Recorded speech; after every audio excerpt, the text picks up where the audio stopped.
Sveiki, su jumis Diakonas Vitalis ir šiandien kalbėsime apie Dievo garbinimą. Ar Dievui reikia mūsų šlovinimo, mūsų garbinimo? Atsakymas yra vienareikšmiškas. Ne. Dievui iš mūsų nieko nereikia. Jam nieko netrūksta, jis Dievas. Ar reikia mūsų maldų? Ne. Dievas yra, kaip mes krikščionys ortodoksai tikime, trejybė. Tėvas, Sūnus ir Šventoji Dvasia. Ir šiame trijų dieviškųjų asmenų santykyje, tobulame santykyje, nieko netrūksta. Tai yra pilnatvė.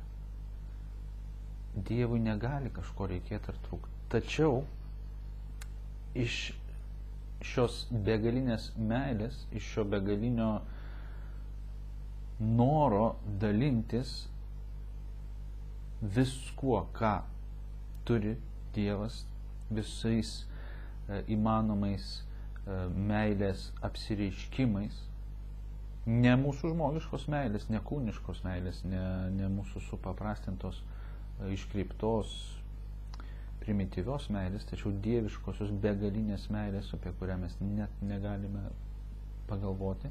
Štai iš tos meilės, kuri yra švenčiausioje trejybėje, Dievas nori su mumis ją pasidalinti. Dėl to jis sukūrė mus, dėl to jis sukūrė visą visatą, dėl to jis sukūrė žemę ir sukūrė į save panašų pagal savo atvaizdą ir panašumą žmogų, su galimybė taip pat mylėti ir priimti meilę. Joks kitas gyvas ar negyvas sutvėrimas neturi šios galimybės. Tik žmogus. Taigi, štai koks yra šlovinimo pagrindas.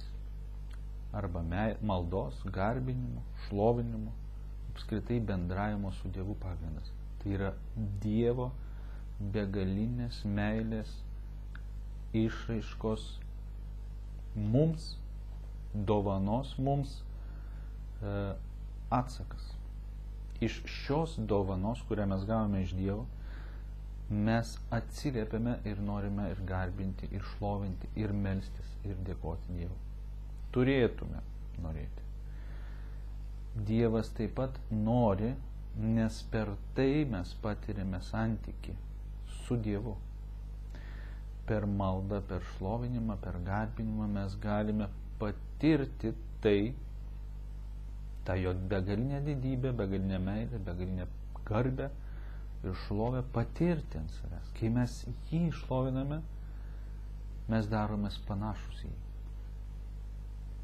Todėl ne Dievui reikia mūsų maldų ar šlovinimo, bet mums. O Dievas to nori dėl mūsų, ne dėl savęs. Tam, kad mes panašėtume į jį, kuomet mes bendraujam su juo, mes prisipildom. Mes nieko negalim duoti iš savęs, bet prisipildyti iš Dievo garbindama jį. Krikščionybė yra paradoksų tikėjimas, paradoksų religija ir štai vienas iš paradoksų, kad teikdami Dievui garbę atrodo, kad mes jam kažką duodam, iš tiesų mes nieko jam neduodam, o imam ir imam. Mes lyg baterijos, lyg akumuliatoriai pasikrauname nuo Dievo, jį garbindami ir šlovindami. Pasikrauname jo meilės, jo pilnatvės, amžinojo gyvenimo. Nepasikrovę mes, mūsų varikliai nusėstų ir mes nebenuvažiuotumėm niekur. Ir žmogus yra tokia būtybė, kuri negali negarbinti. Mes ir buvome tam sukurti, kad į šį santykį įeitume, kad šiuo santykiu dalintumėmės, ką Dievas turi trejybę, tuo jis nori dalintis su mumis. Todėl mūsų viduje, mūsų sieloje yra tas troškimas kažką garbinti.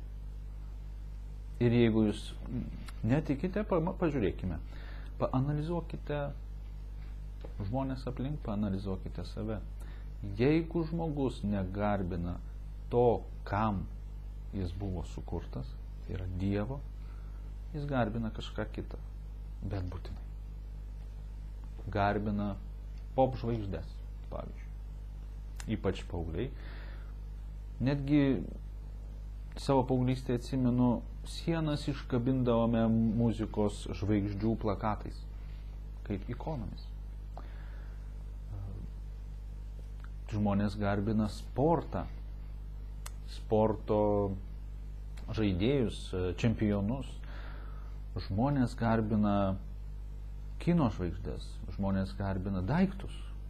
Jie eina iš proto dėl naujų telefonų, naujų aparatų, naujų mašinų.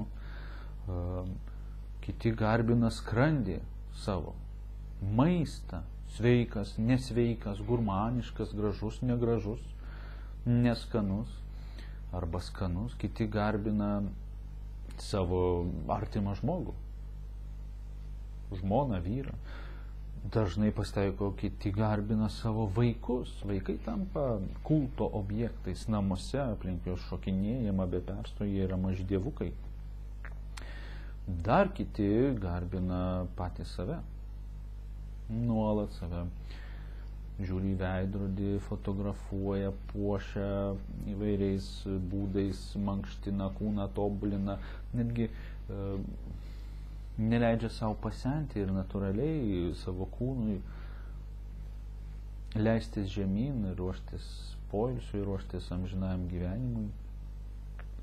Taip, mirties miegui. Mes visi turime užgesti ir ilsėtis mirties miegu iki kol Viešpats mus prikels tobulais kūnais. Tačiau žmonės to negali sulaukti, nes jie garbina savo kūnus čia ir dabar ir vengia minties, nenori priimti tos minties, kad štai jų kūnai susidėvi ir sensta, todėl jie investuoja milžiniškus pinigus į plastinės operacijas ir kitus dalykus. Garbina rūbus, visi kažką garbina. Ir tikrai pasižiūrėkite į savo aplinką, į savo gyvenimą, kiekvienas iš mūsų turime stabų. Kiekvienas. Vos tik tai mes nusisukame nuo Dievo, iškart atsiranda kitas stabas, kurį mes įmame garbinti. Iškart. Bet kas. Ir tų stabų mūsų laikais yra tikrai daug. Mes gyvenam sunkiais laikais dėl to, kad jie yra lengvi laikai dėja. Dėl to, kad mes daug daiktų turime, daug dalykų matome, labai didelį greičiai, daug pažinti, pamatyti ir daug stabų atsiranda už tai. O Viešpats yra pavydus Viešpats. Pirmas Dievo įsakymas yra neturėk kitų dievų, tik mane vieną. Kodėl jis pavydus? Ne žmogiškai pavydus. Jisai, kaip jau pradžioje sakėme, ne dėl savęs jam to garbinimo reikia ir jis nepavydi kažkokiam tai daiktui, pop žvaigždėje, rūbui ar sumuštiniui, kuris gražiai padarytas. Ne, Dievas netoks. Jis pavydi mūsų, bet ne tiem daiktam. Jis pavydi mūsų ir liūdi dėl to, liūdi taip pat Dievas. Galima, tai yra žmogiška emocija, tačiau galima taip pasakyti, Dievas liūdi, kad mus praranda. Jis nori mūsų santykio.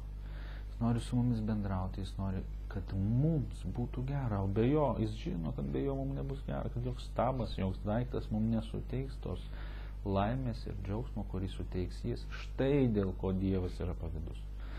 Štai kodėl jis liūdi ir rūstauja ant stabų ir juos naikina kartais. Ypač jeigu skaitome Šventąjį raštą ir Senąjį testamentą, liepdavo sunaikinti visus stabus. Dėl to, kad tie stabai atima mus iš Dievo, o tiksliau iš mūsų atima Dievą, mūsų gyvenimo, gyvybės, amžinybės šaltinį, amžinos laimės ir džiaugsmo, kurį jau čia galime patirti, bendraudami su juo. Taigi, labai paprasta, patikrinkite ant savęs, ką iš tiesų mes turėtumėm garbinti ir ar mes neturime polinkio garbinti. Jeigu tas polinkis mumise yra ir mes esame sąžiningi su savimi, mes tikrai jį pastebėsime. Reiškia, yra ir mūsų garbinimui skirtas objektas. Jeigu mes gimstame ir atsinešame savo sieloje polinkį kažką garbinti, reiškia, jis ne šiaip su mumise yra, reiškia, turi būti tai, kas yra verta mūsų garbinimo. Ir niekas nėra verta mūsų garbinimo, tik vienas Dievas. Nei vienas daiktas, nei vienas žmogus nėra vertas mūsų garbinimo ir šlovinimo, tik vienas Dievas. Dievas tai žino. Ar žinome mes? Ačiū už dėmesį ir iki kitų susitikimų. Su jumis buvo diakonas Vitalis